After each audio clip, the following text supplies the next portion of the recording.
Candunya gunung sudah masuk ke dalam diri ini, membuatnya mau lagi dan lagi. Entah apa yang dicari, eksistensi sepertinya tidak, atau jodoh. Haha, gila saja. Intinya, ketenangan yang tidak pernah kami dapatkan di kota, tetapi di gununglah tempatnya. Dan Lau adalah pilihan pendakian kali ini.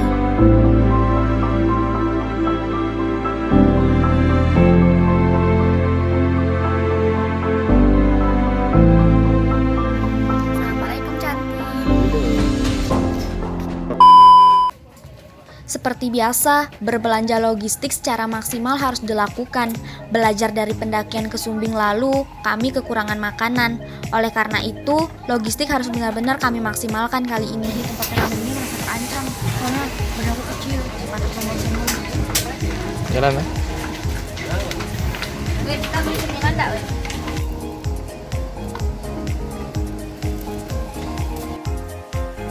Perjalanan malam kami lakukan dari kota Jogja menuju kota Karanganyar. Setiba pukul 12 malam di base camp Lau Via Ceto, kami langsung tidur.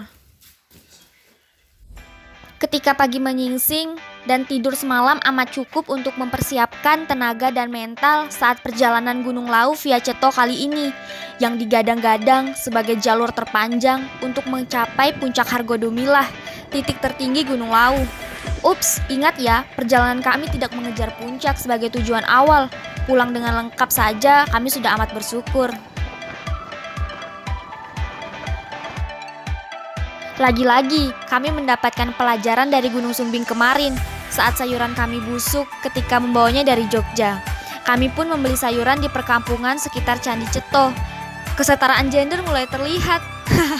Teman-teman yang prialah yang berbelanja, walau komando membeli sayur tetap ada di tanganku. Oh iya, saya lupa memperkenalkan partner mendaki Lau kali ini. Ya betul, saya masih menjadi perempuan sendiri dalam tim. Masih ditemani Anto dan Ade. Masih ingat kan yang di Gunung Sumbing? Waduh, kalau belum nih, berarti belum nonton videonya yang kemarin. Lalu ditambah Bintang dan Alif, teman sekelas Ade dan Anto. Ya jadi kita berenam. Enggak deng, berlima.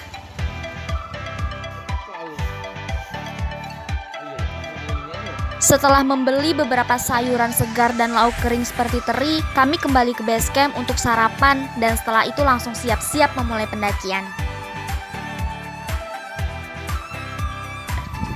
Sebelum masuk ke gerbang pendakian Lau Via Ceto, kami harus singgah di posko pendakian untuk simaksi dan pendaftaran anggota. Barulah pendakian ini dimulai. Untuk simaksi, per orang kami harus membayar Rp15.000 untuk view yang mungkin tidak didapatkan di kota. Benar-benar sepadan. Aku melihat sahabat lama. Wah, katanya udah 3 hari di atas lemes dia. Capek katanya. Nih posko pendakian puncak Lau untuk simaksinya. Kalem. Baru saja masuk dalam pintu hutan, rasanya hutan di Gunung Lau sudah mencekam karena lebat dan di kanan tebing, di kiri lembah. Lembah. Katanya tuh lembah itu membutuhkan lingkungan yang memeluk kita. Wow.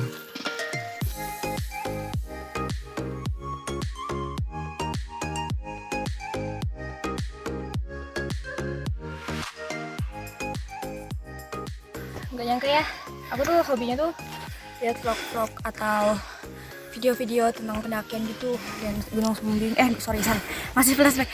Gunung Lau Via Ceto ini identiknya tuh pertama kali kita lihat tuh Candi Pete, artinya tuh Candi Monyet.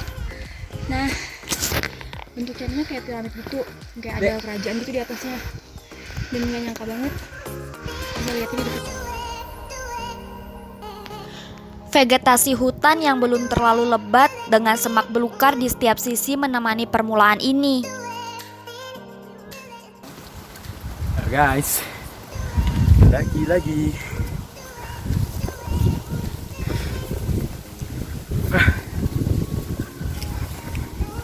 Mana lagi? Baik. Sejauh ini masih biasa aja.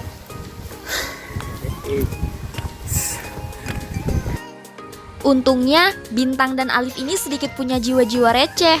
Jadi di sela-sela perjalanan kami banyak tertawa.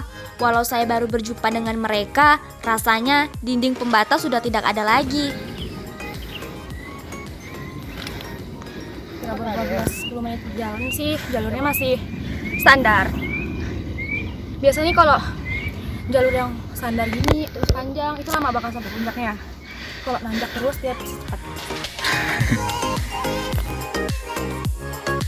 45 menit perjalanan dari Candi Ketek menuju pos 1. Terlihat cukup banyak pendaki yang sedang beristirahat di pos 1. Kami pun beristirahat cukup lama di sini.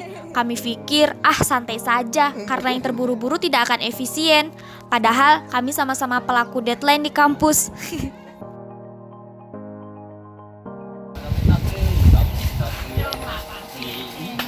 Gimana? Pos satunya. Yang buat aku tuh kalau lihat wanita daki, tapi nggak kuat kok aku nggak. Ada motivasinya gitu sih. Bagus. Semangat. Proses kalau seperti itu. Sebatang dulu kan? Selinting menjadi. Pos 1 guys. BTW anyway, aku paling cantik sini di antara cowok. Jadi satu orang bawa kecil. Jadi aku disuruh bawa tas kecil. Berapa tuh aku ngerepotin orang. Ya udah dah. Semangat. Lanjut. Oke, lanjut dari pos 1. Lanjut berjalan ke pos 2, tanjakan mulai lebih curam. Di sini pohon-pohon sudah mulai banyak walau masih didominasi oleh semak. Kami amat menikmati perjalanan ini sambil bercanda sesedikit, memotret sambil berjalan.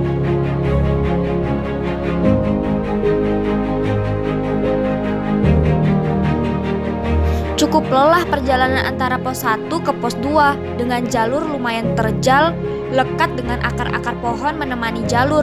Kami menempuh waktu sejam untuk sampai ke pos 2.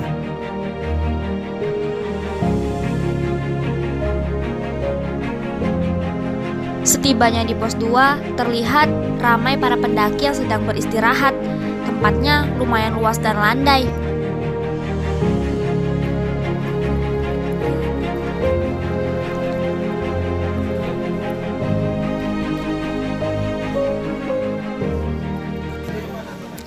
Pos 2. Kalau ketemu pos itu rasanya kayak apa namanya? Sedikit terobati gitu. Kayak impian itu udah hampir terwujud gitu loh. Kita di pos 2. Di pos 2 ini ada mitos salah satu pohon. Sebenarnya tuh pohonnya tuh nggak boleh disanderin, tapi karena udah kebakar jadi kain putih yang untuk batasin pohon yang nggak boleh disanderin itu udah hilang. Tapi tetap kita harus menghargai mitos warga setempat. Tetap keep calm.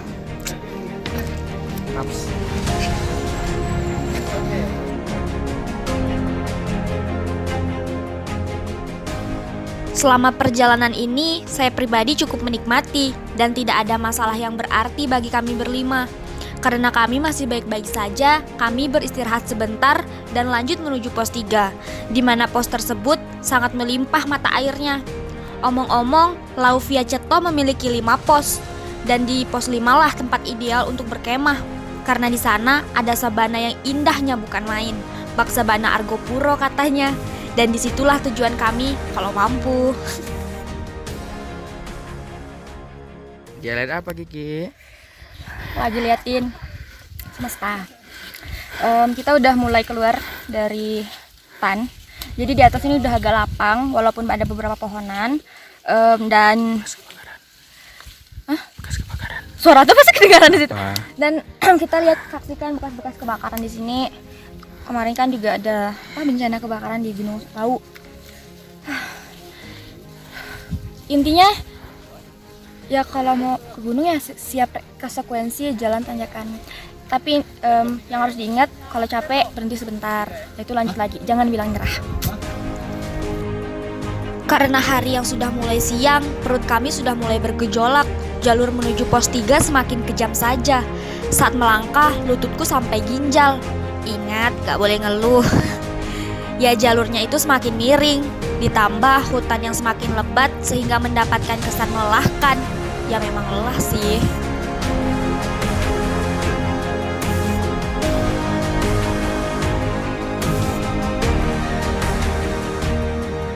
Tiba di pos 3, kami benar-benar merasa puncak lelah, walaupun ini baru setengah jalan.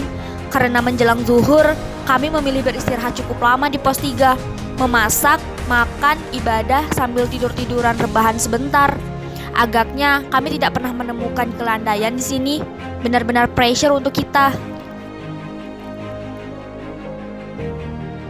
Setelah beristirahat sekitar 1 jam, kami lanjut berjalan karena mengingat hari sudah mau sore dan hutan semakin mencekam. Menghindari bentrok dengan makhluk lainnya di malam hari, kami lanjut berjalan ke pos 4. Baru saja 5 langkah berjalan, tanjakan semakin gila. Ini benar-benar vertikal. Hujan turun sebentar sehingga jalurnya juga licin. Karena cuma makan mie di pos 3, akhirnya kami kelaparan sampai di pos 4. Kami pun makan minuman bergizi.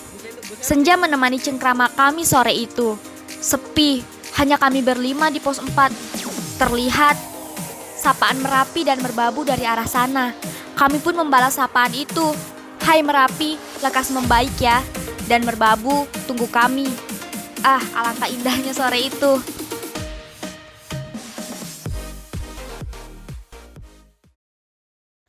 Hei, pos 5 masih jauh loh. Ini sudah senja. Kami pun langsung bergegas menuju pos 5.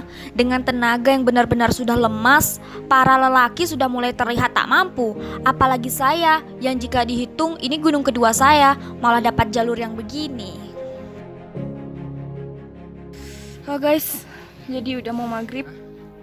Sunset cuy. Kita masih di jalur menuju pos 5 untuk ngecamp.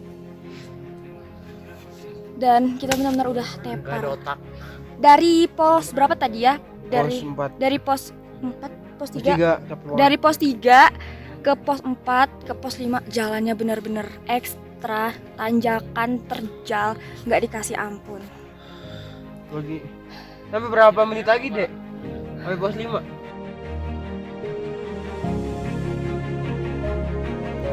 Jam terlihat menunjukkan pukul 6 sore. Azan maghrib berkumandang. Naasnya kami belum sampai pos 5. Dan ini benar-benar masih di jalur. Gunung Lawu terkenal dengan mistisnya. Sungguh saya dan teman-teman benar-benar sedikit cemas. Pendaki yang melintas juga sepi. Yang ada hanya kami dan suara-suara gesekan pohon hutan Gunung Lawu.